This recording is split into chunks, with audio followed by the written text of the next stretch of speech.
Friends, दो तीन मुद्दों को लेके हम कर रहे हैं, आप लोगों के सामने बात रखना चाहेंगे। उसके बाद आपका कोई क्वेश्चन होगा तो उसका भी जवाब देंगे। नंबर एक, देश की न्यायिक व्यवस्था के हालात और उसमें नए जो क्रिमिनल कानून बनाए हैं जो 1 जुलाई से लागू होने जा रहे हैं देश में, उनके बारे में महत्वपूर्ण बातें। और तीसरा लास्ट में, मौलिक व्यवस्था अभियान के तहत जो असली कड़ी है लोकतंत्र की, जो असली आधार है, जैसे ग्राम पंचायत, नगर पालिकाएँ, जिला परिषद वगैरह, जो एमएलए तो बनते हैं विधानसभा के लिए, एमपी बनते हैं लोकसभा राज्यसभा के लिए, जो असली ग्राम सभा है या गांव की पंचायत है या शहर की लोकल जो पंचायत है, लोकल जो व्यवस्था है, जिसको लोकल सरकार कह सकते हैं, जिसके बारे में सपना लिया था हमारे स्वतंत्रता सेनानियों ने भी और हमारे फोर फादर्स ने भी, महात्मा गांधी जी ने भी, और उस तरह के बहुत सारे लोगों ने, उसके बारे में। साथियों, इस देश की न्यायिक व्यवस्था जो है, नीचे की कोर्ट से लेकर सुप्रीम कोर्ट तक, न्यायिक व्यवस्था का असली काम एक अलग तरह का पायदान है, अलग, जैसे 3 अंग हैं सरकार के या राज्य के। नंबर एक, विधायिका, जो देश में पार्लियामेंट के रूप में काम करती है, जहां देश के प्रतिनिधि होते हैं, देश के लोग होते हैं वो असल में, कि लोग अपने प्रतिनिधि चुनते हैं वो, ताकि वो कानून बनाएं संविधान के अनुरूप, और उन कानूनों को फिर लागू करने के लिए एक सरकार बनती है। उन्हीं मेंबर पार्लियामेंट के बीच में से ही एक हाउस का लीडर होता है, जिसको प्राइम मिनिस्टर कहते हैं। प्राइमरी एजुकेटिव वो है, एग्जीक्यूटिव ऑफिसर है वो, प्राइम मुख्य कार्यकारी अधिकारी वो है। जैसे किसी में कार्यकारी अभियंता होता है ना, इंजीनियर, किसी प्लान को लागू करने के लिए, इतना ही रोल है प्राइम मिनिस्टर का। और दूसरे उसकी कैबिनेट होती है। तीसरा होता है जुडिशरी। ये दोनों, विधायिका और कार्यपालिका, जो विधेयक बनाते हैं, कानून बनाते हैं, उसको सही तरीके से लागू कर पाएँ। अगर वो नहीं करें, या करने का काम है कार्यपालिका का, वो ना करें, तब भी गड़बड़। और विधायिका भी गलत कानून बनाए, संविधान के हिसाब से ना बनाए, वो भी गड़बड़। तो इन दोनों की गड़बड़ को चेक करने के लिए, चेक एंड बैलेंस के लिए है न्यायिक व्यवस्था, न्यायपालिका। और न्यायपालिका इस आधार पे वो कॉन्स्टिट्यूशनल कोर्ट है, हाई कोर्ट और सुप्रीम कोर्ट, क्योंकि संविधान में उनका जिक्र है। तो उसका सारा काम ये देखने का है कि संविधान बचा रहे, संविधान के हिसाब से काम हो, ये न्यायपालिका का काम है। और संविधान को करना क्या है, मेन चीज़ संविधान को जो करनी है वो उसके प्रियम्बल में लिखी है, प्रस्तावना में। प्रस्तावना का मतलब किसी पूरी स्कीम के तहत सबसे पहले जो भूमिका बनाई जाती है कि भाई इसके अंदर जो चीज़ है वो ये टारगेट, ये लक्ष्य पूरा करना है। वो लक्ष्य क्या है? पूरे देश के लोग, एक तो उसको हम आत्मसात करते हैं, we the people of India. उसमें कोई कास्ट नहीं है, कोई रिलीजन नहीं है, कोई भाषा नहीं है, कोई स्टेट नहीं है। वी द पीपल, 140 करोड़ लोग हम स्वीकार करते हैं, इस संविधान को लागू करते हैं अपने ऊपर। हम इसको मानेंगे, मान रहे हैं, और हम ऐसे करेंगे। और ये संविधान ये गारंटी देता है सभी लोगों को, नंबर एक, पॉलिटिकल जस्टिस, सोशल जस्टिस और इकोनॉमिकल जस्टिस, 3 तरह के न्याय देने हैं संविधान के जरिए, चाहे वो कानून बनाने वाले हों, चाहे सरकार उसको लागू करने वाली हो, या तीसरा ये ना करे तो उनकी इंटरप्रिटेशन करनी हो, तो न्यायपालिका, जिसमें हाई कोर्ट और सुप्रीम कोर्ट को पावर है, वो बनाए हुए कानून को रद्द कर सकती है, वो सरकार के किसी फैसले, पॉलिसी को रद्द कर सकती है, वो उसमें सुधार करके भी कई बार इंटरिम व्यवस्था दे सकती है जब तक नया कानून आए। तो साथियों, इसके बावजूद सबसे महत्वपूर्ण जो काम है संविधान का, लक्ष्य जो है वो है देश में भाईचारा। कोई भी फैसला हो, कोई भी पॉलिसी हो, कोई भी कानून हो, या इलेक्शन हो, कुछ भी हो, हर एक की धुरी है भाईचारा देश में। पूरे 140 करोड़ लोगों के बीच में, बड़े परिवार के बीच में भाईचारा आपस में बना रहे। जो उसको बिगाड़ने की कोशिश करता है वो सारा का सारा असंवैधानिक है। चाहे नेता जाति और धर्म में बांटने की कोशिश करें, चाहे सरकार की कोई पॉलिसी लोगों को इस तरह के न्याय देने में गड़बड़ करे जहां हमारा भाईचारा बिगड़े, और चाहे हाई कोर्ट और सुप्रीम कोर्ट इस तरह के गलत कामों को ना रोके, तो हाई कोर्ट और सुप्रीम कोर्ट भी एक तरह से दोषी हो जाती है। तीनों का काम है एक दूसरे के खेत में नहीं घुसना, एक दूसरे के क्षेत्र में नहीं घुसना, मगर कोई एक काम ना करे समय पे, मान लो कार्यपालिका काम ही ना करे तो क्या करेंगे?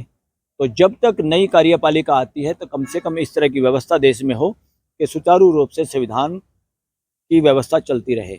इसी तरह विधायिका जब तक कोई ऐसा नया कानून ना बनाए और कोई गड़बड़ है तो हमारी कोर्टें, हाई कोर्ट, सुप्रीम कोर्ट बीच में आ जाती है, वो टेम्परेरी प्रोविजन कर सकती हैं ताकि देश में संविधान का की व्यवस्था बनी रहे, मानवीय व्यवस्था बनी रहे और देश में भाईचारा बना रहे। अब इनके लिए क्या हुआ, पुरानी सरकार ने, जो अब भी वो लोग हैं, इन्होंने कानून बना दिए 3 आपराधिक जो कानून है देश के, जिसमें इंग्लिश में पहले कहते थे इंडियन पीनल कोड, भारतीय दंड संहिता हिंदी में उसका नाम है, यानी कौन से जुर्म में कौन किसको जुर्म कहेंगे और उस जुर्म में क्या सजा होगी, वो तो उसमें लिखा हुआ है सारा। दूसरा criminal procedure code, criminal procedure code का भारतीय दंड प्रक्रिया संहिता, यानी किस तरह का रूल फॉलो करना है, कौन से गवाह लेने, कैसे इन्वेस्टिगेशन करने, पुलिस की क्या पावर है, वो सारा प्रोसीजर उसमें लिखा हुआ है ताकि आदमी को सजा या कानून के सामने लाके उसको कैसे सजा दी जा सकती है। तीसरा एविडेंस एक्ट, भारतीय साक्ष्य अधिनियम, यानी कौन से सबूत पेश करने हैं और किस तरह से सबूत पेश करने, कौन सा सबूत सही है और कौन सा गलत है, जो कोर्ट को करना है, देखना है, ताकि गलत एविडेंस पे सजा ना मिले और सही एविडेंस को कोई छुपाया ना जा सके। सारी चीज़ों का ख्याल रखना ये हुआ। क्या है, सिर्फ इन कानूनों को, ये कानून कितने साल से देश में लागू हैं, ये बने जरूर थे जब अंग्रेजों का शासन था, सरकार थी। अब उसके बाद भारत की अपनी सरकार हो गई, कानून वो लागू रहे, उन कानूनों में काफ़ी परिवर्तन आ गई, अभी भी और परिवर्तन कर सकते थे, ऐसा पार्लियामेंट को पावर है। और बहुत सारे परिवर्तन सुप्रीम कोर्ट, हाई कोर्ट्स की वजह से भी उसमें आए जब जब जरूरत पड़ी। अब इन नए कानूनों को खाली नाम ये कहने के लिए भाई अंग्रेजों के समय में ये कानून आए थे इसलिए नए कानूनों की जरूरत है, और नए कानून जो इंडियन पीनल कोड था, भारत दंड संहिता था, उसका नाम क्या रखा, भारतीय न्याय संहिता। मैं कहूँगा उससे बड़ा अन्याय संहिता कुछ नहीं, वो एक तरह से अगर उसके अंदर जो देखा जाए वो भारतीय अन्याय संहिता है। क्या हुआ, किसी शराब को निकाल के किसी बोतल से उसको और जहरीली बना के फिर कोई नई बोतल में डाल दें और किसी को पिला दें, वही है इन नए कानूनों की स्थिति। और ये देश में उस तरह के कानून साबित होंगे जो अंग्रेजों के वक़्त भी नहीं थे, जहाँ मासूम लोगों को, निर्दोष लोगों को कानून के जरिए ज़बरदस्ती सज़ा दी जाती थी, झूठे और सरकारी गवाहों के हिसाब से मौत की सज़ा भी दी गई है। भगत सिंह जैसे लोग फांसी पे चढ़े हैं, कितने लोग देश के लोग फांसी पे चढ़े, हर समाज, हर वर्ग के लोग चढ़े हैं, और कितने लोग काले पानी की सज़ा, दुर्दांत उनकी ज़िंदगियाँ रही हैं, कितना यातनाएँ दी गई हैं। ये नया कानून उससे भी ज़्यादा यातना देने वाला है और पूरे देश के नागरिकों के लिए बहुत खतरनाक है, पत्रकारों के लिए और जो देश में आवाज़ उठाने वाले लोग हैं उनके लिए तो बहुत खतरनाक है। अब टेररिस्ट जैसा कानून, देशद्रोह जैसा कानून में आमतौर पर जो यूएपीए, पीएमएलए वगैरह कानून थे, उस तरह का भी प्रोविज़न इस कानून, नए कानूनों में कर दिया गया। आम आदमी को भी उसी तरह पकड़ के जेल में ठोक सकते हैं और इन्वेस्टिगेशन के बहाने सालों साल जेल में रख सकते हैं। गरीब आदमी, आम आदमी उतनी लड़ाई नहीं लड़ पाएगा जैसे आज के नेता लड़ पा रहे हैं थोड़ा बहुत, जैसे अरविंद केजरीवाल या दूसरे नेता। इनकी जमानत नीचे से रद्द हो जाए, हाई कोर्ट चले जाते, हाई कोर्ट से सुप्रीम कोर्ट चले जाते, फिर हो जाए तो दोबारा हाई कोर्ट, नीचे कोर्ट में आ जाते। आम आदमी तो एक बार हाई कोर्ट में जमानत नहीं मिली, इतना भी ब्योंत लोगों का नहीं है कि वो डिस्ट्रिक्ट कोर्ट की बजाय हाई कोर्ट चले जाएं, हाई कोर्ट से सुप्रीम कोर्ट में आ जाए। इतना महंगा न्यायिक व्यवस्था हो जाएगी और लोग जेलों में पड़े रहेंगे। इतने सारे सोशल मीडिया के लोगों को पिछली सरकार के दौरान जेलों में डाला गया और कितने दिनों तक उनको अंदर रखा गया। हिम्मत नहीं हुई हमारी जुडिशरी की, न्यायिक व्यवस्था फेल हुई लोगों को समय पे जमानत देने के लिए, और आज न्यायिक व्यवस्था फेल हुई है यूएपीए और पीएमएलए जैसे खतरनाक कानूनों को धराशायी करने में, उनको अनकॉन्स्टिट्यूशनल ठहराने में। और देश के नेता, सीएम और डिप्टी सीएम जैसे लोग और बहुत सारे बड़े बड़े पत्रकार जेलों में कैसे सड़े हैं और किस तरह से मुश्किल से एक आध को जमानत मिली है। इस तरह से सुप्रीम कोर्ट का भी ये हाल हो गया है कि कुछ जजों के सामने तो पहले लोगों को पता लगने लगा कि इसका हाल क्या होना है मुकदमे का, और उनके सामने से केस भी हटाना लोगों ने शुरू कर दिया, ताकि यहाँ तो हमें जमानत नहीं मिलनी इसलिए चुपचाप वापस ले लो और हम डिस्ट्रिक्ट कोर्ट में जाएंगे। इस तरह का बहाना बना के अपने लोगों ने केस वापस लिया। ये सिनेरियो है और देश का चीफ जस्टिस बार बार कहता है डिस्ट्रिक्ट कोर्ट वाले हिम्मत करो, बहादुर बनो, लोगों को जमानत दो। अब बहादुर एक जज ने जमानत दे दी जिसका नाम है न्याय बिंदु, वो लेडी जज है, कोई नाम भी बड़ा अच्छा है। उसने हिम्मत करके जज जमानत दे दी दिल्ली के मुख्यमंत्री को। मैं ये नहीं कह रहा कि वो उसने अपराध किया कि नहीं किया, वो अपराध का फैसला तो ट्रायल में होता है। हम ये कहना चाहते हैं सिर्फ देश के फंडामेंटल राइट के हिसाब से देश के लोगों को जेल में ठोको मत इन्वेस्टिगेशन के बहाने। तुम्हारी इन्वेस्टिगेशन टीम एक एक डेढ़ साल तक भी कुछ नहीं कर पाई, या तो इन्वेस्टिगेशन टीम में गड़बड़ है तुम्हारी इन्वेस्टिगेशन एजेंसियाँ बेकार हैं, या वो बहाने बना रही है, या उनके आका जो नेता मिनिस्टर लोग हैं वो जान के उनका दुरुपयोग कर रहे हैं और जानबूझ के उसका लंबा खींच कर अपनी पॉलिटिकल वेंडेटा बदले की भावना से काम कर उनको जेलों में रखना चाहते हैं। इसका स्पष्ट ये कारण है, यानी मिसयूज कर रहे हैं, हाईजैक हो गया देश का कानून व्यवस्था, देश की एजेंसीज। तो ये ऐसी स्थिति, ये नए कानून से और ज़्यादा गड़बड़ हो जाएगी, देश के लोग बोल नहीं पाएंगे, मुश्किल से देश में किसान लोग, कुछ स्टेटों के किसान बोल पाए उस वक़्त, और किसान कानून जो कि चोरी चकारी से पास किए थे उसको लेने पे वापस मजबूर हुए। इसी तरह के ये नए कानून भी चोरी चकारी से पास किए हैं। जिस लोकसभा राज्यसभा से तकरीबन 150 एमपीओं को सस्पेंड कर दिया गया, उस सस्पेंड करने में इसकी रूपरेखा कौन लिखने वाला है? लोगों का और वकीलों का मानना है इसको सारा लिखने वाले कौन है? Narendra Modi, prime minister of India. और उनको एग्जीक्यूट करने वाले, चाहे जैसे गलत करो ठीक करो, मिस्टर अमित शाह। और तीसरे इसमें षड्यंत्र में शामिल कौन हुए? स्पीकर, लोकसभा के स्पीकर, और राज्यसभा के सभापति जो उपराष्ट्रपति भी हैं, और लोकसभा के स्पीकर जो मिस्टर क्या नाम है उनका, ओम बिरला। तो ये 4 लोग इस षड्यंत्र में शामिल थे, और 5वें आदमी को भी इसमें शामिल किया गया, जो इस देश की महामहिम राष्ट्रपति मुर्मू जी को इसमें शामिल किया गया। उसकी भोलेपन का मिसयूज किया कर साइन करा लिए दिसंबर में, और 1 जुलाई से इसको लागू करने की चेष्टा कर रहे हैं लोग। देखिए, संविधान ये कहता है, और हमारा अपना भी जो संस्कृति के ठेकेदारी की बात करते हैं, संस्कृति, भारतीय संस्कृति तो ये है, पंचायत में हम अपने घर में, गांव में, देहात में, बड़े कस्बे में जब लोग समाज के बैठते हैं, वो लोगों को पंचायत से भगाते नहीं, बल्कि उनको पुचकार के प्यार प्रेम से सभी वर्गों, झगड़े वाले पक्षों को इकट्ठा बिठाते हैं और संवाद करते हैं, फिर उनकी सहमति से फैसला करते हैं। और उससे ज़्यादा इम्पोर्टेंट क्या है हमारी पंचायतों का, जो हमारी असली संस्कृति है, भाईचारा पुनर्स्थापित करना। 2 भाइयों का झगड़ा है, 2 पड़ोसियों का झगड़ा है, 2 समाजों का झगड़ा है, 2 रिलीजियस लोगों का झगड़ा है। हमारी पंचायतें आज तक, आज भी वो परंपरा हैं, जिंदा हैं कुछ हद तक, कि वो इकट्ठे बिठाती हैं लोगों को, और सबसे पहले फैसले में कंडीशन ये लगाती है कि चंद दिनों के अंदर कोई फंक्शन है तो दोनों भाइयों को, दोनों समाजों को इकट्ठे वो काम करना है। इसलिए न्याय का असली रिजल्ट, असली लक्ष्य है भाईचारा। अगर भाईचारा नहीं हमें मिलता, कोर्टों के जरिए फैसले मिलते हैं, तो वो न्याय नहीं है, वो देश के साथ धोखा है। हम समाधान क्या है? उसी का, इसका समाधान ये है कि कोर्टों के अंदर भी फैसले, तो करोड़ों केस पेंडिंग है। करोड़ों केस पेंडिंग से क्या मतलब है? जब 1 करोड़, मान लो 2 करोड़ केस पेंडिंग है, 2 करोड़ में केसों में कम से कम एक परिवार में या रिश्तेदार 10 आदमी प्रभावित रहते हैं उससे, क्योंकि उस झगड़े से सब टेंशन में हैं। तो 10 गुना लोग, आबादी टेंशन की जानबूझ के न्यायिक व्यवस्था की वजह से इस देश में हो रही है, और इसलिए भाईचारा और शांति कैसे बनेगी? तो कोर्टों को भी अब ज़्यादा से ज़्यादा मीडिएशन और ज़्यादा से ज़्यादा अपने फैसलों को न्याय तक पहुँचाने की जरूरत है। लोगों के वाद विवाद, चाहे क्रिमिनल है चाहे सिविल है, भाईचारे से निपटाने हैं, ताकि भाईचारा रिलेशनशिप वापस पुनर्स्थापित हो। तब तो फायदा है हाई कोर्ट और सुप्रीम कोर्ट का, वरना इस देश के न्यायिक व्यवस्था बेकार हो गई है। जस्ट एक फॉर्मेलिटी हो गई है कि लोग मुकदमे करें, चक्कर काटते सारी जिंदगियां व्यतीत करते हैं। नंबर 1, आमूलचूल परिवर्तन हम चाहते हैं, न्यायिक व्यवस्था में आमूलचूल परिवर्तन हो। न्याय का मकसद लोगों को रिहेबिलिटेट करने का हो, आपस में मिलाने का हो, भाईचारे को हो, लोगों के गिले शिकवे मिटवाने का एक केंद्र बने हमारे न्यायिक व्यवस्था, हाई कोर्ट और सुप्रीम कोर्ट।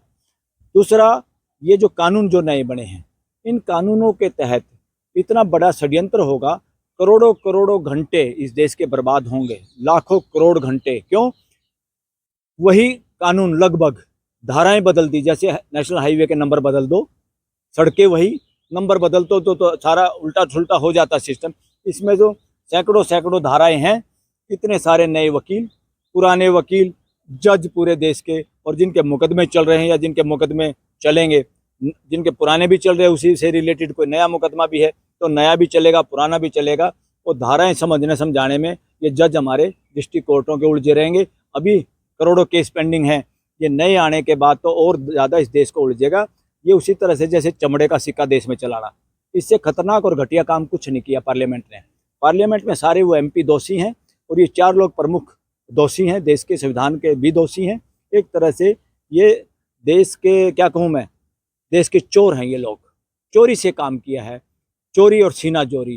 तो चोरी से किया हुआ काम देश का काम नहीं है, वो इलीगल तरीके से किया है। संख्या बल पे कानून तब बनाए जाते हैं जब पूरी संख्या के साथ चर्चा हो, सब डिबेट में हिस्सा हो, सबकी बातों को लिखा जाए, फिर भी कंसेंसस सहमति बनाने की कोशिश हो, पूरे मौके मिले, उसके बावजूद संख्या का उपयोग किया जा सकता है, उससे पहले उपयोग नहीं किया जा सकता।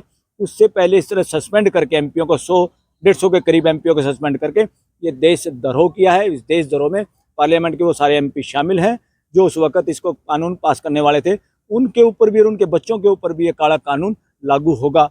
और उन सारे के सारे लोगों को इस कानून के बारे में पता भी नहीं है जो हाथ उठाने वाले थे वहाँ पे। तो हम पूरे देश के वकीलों से, समाज से, पढ़े लिखे लोगों से, एक्टिविस्ट लोगों से, पत्रकार से निवेदन करते हैं, जो जहाँ भी है, जिस हैसियत में भी हैं, अपने अपने यहाँ एसडीएम, डीसी, कलेक्टर, कमिश्नर, जो भी है, गवर्नर, जो जहाँ है, हाई कोर्ट, सब जगह ज्ञापन दें कि ये कानून देश में लागू नहीं होने चाहिए, इनको धराशायी करना चाहिए। पुराने कानूनों में ही हिंदी का भी नाम रख लो, इंग्लिश का भी रख लो, उन्हीं में नई धाराएं जोड़ दो अगर आपको सुधार करना है, वो भी नई पार्लियामेंट में डिस्कशन और डिबेट के बाद।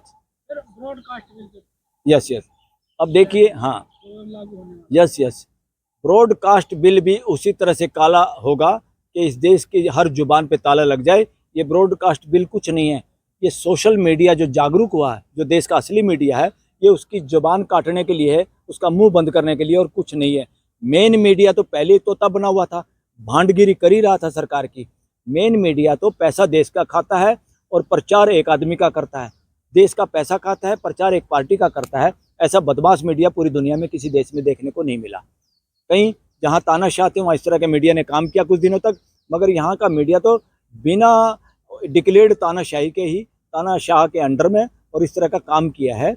उन लोगों ने तो वो काम किया है क्योंकि जो एडवर्टाइजमेंट के पैसे से वो चलते हैं, वो इस पूरे देश का पैसा, वो किसी के बाप का पैसा नहीं, किसी पार्लियामेंट का पैसा नहीं, किसी पॉलिटिकल पार्टी का पैसा नहीं, किसी सरकार का पैसा नहीं, वो देश का पैसा है, देश के 140 करोड़ लोगों का, जो टैक्स, ये बीड़ी, सिगरेट, हल्दी, नमक जो भी खरीदा जिसमें टैक्स दिया लोगों ने, वो टैक्स के पैसे से उन्होंने एडवर्टाइजमेंट में पैसा लेके और गीत वो गा रहे हैं चंद लोगों के, और उन्होंने देश की समस्याएं नहीं उठाई। वो देश के गद्दार हैं। ऐसे लोगों पे तो इनके तो ताले लगने चाहिए, सारे चैनलों पे हिसाब किताब लेना चाहिए, आपने देश की बात क्यों नहीं लगाई। और हमारी कोर्टों ने भी डायरेक्शन नहीं दी कोई सुओ मोटो कि भाई इनसे पूछा जाए, गाइडलाइन घोषित हो कि देश में कैसे सभी लोगों की बात रखी जा सके। ब्रॉडकास्ट बिल का हम विरोध करते हैं और पूरे वकील बिरादरी देश की इसमें पत्रकार बंधुओं के साथ होगी।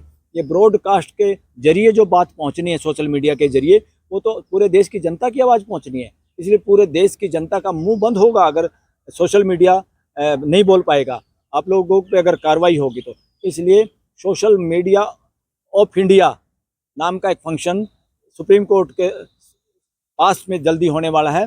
इसमें सारे सोशल मीडिया के लोग इकट्ठे होंगे और सोशल मीडिया की जो समस्या है और इस बिल के खिलाफ रेजोल्यूशन पास करेंगे और राष्ट्रपति को भी देंगे और देश को जागरूक करेंगे। इस तरह का कोई बेहुदा कानून लागू इस देश में नहीं होने दिया जाएगा जो स्वतंत्र प्रेस के खिलाफ हो, राइट टू एक्सप्रेशन के खिलाफ हो। और हम तो ये चाहेंगे और इसकी कोशिश करेंगे और उसको अंजाम तक पहुंचाएंगे। सोशल मीडिया के हर वो साथी सब्सक्रिप्शन के आधार पे उनको पास दें और उनको सोशल सिक्योरिटी मिले और उनको हर वो फैसिलिटी मिले जो मेन स्ट्रीम मीडिया के वो आई कार्ड होल्डरों को मिलते हैं, क्योंकि सोशल मीडिया ही देश का असली मीडिया है। देश सोशल मीडिया के साथ है, सोशल मीडिया देश के साथ है। इसलिए इसमें बीच में कोई भी सरकार या तानाशाही करेगा उसको जवाब दिया जाएगा देश के द्वारा। और देश के सारे वकील लोग आप लोगों के साथ हैं और देश के जाने माने हाई कोर्ट और सुप्रीम कोर्ट के जाने माने एडवोकेट्स आप लोगों की संस्था के बैकअप में रहेंगे, आप लोगों के साथ रहेंगे। और इसमें अगर सरकार ने किसी यूट्यूब को या किसी सोशल जो प्लेटफार्म है उनको डराने की कोशिश की, उनके जरिए सोशल एक्टिविस्ट और सोशल मीडिया के लोगों की जुबान बंद करने की कोशिश की, हम उन कंपनियों के खिलाफ भी कार्रवाई करेंगे जो देश की सरकार के डर के मारे या चमचागिरी में व्यापार करने के लिए इस बात को या आपकी जुबान को कोई दबाएगा, उस पर हम एक्शन लेंगे मिल के।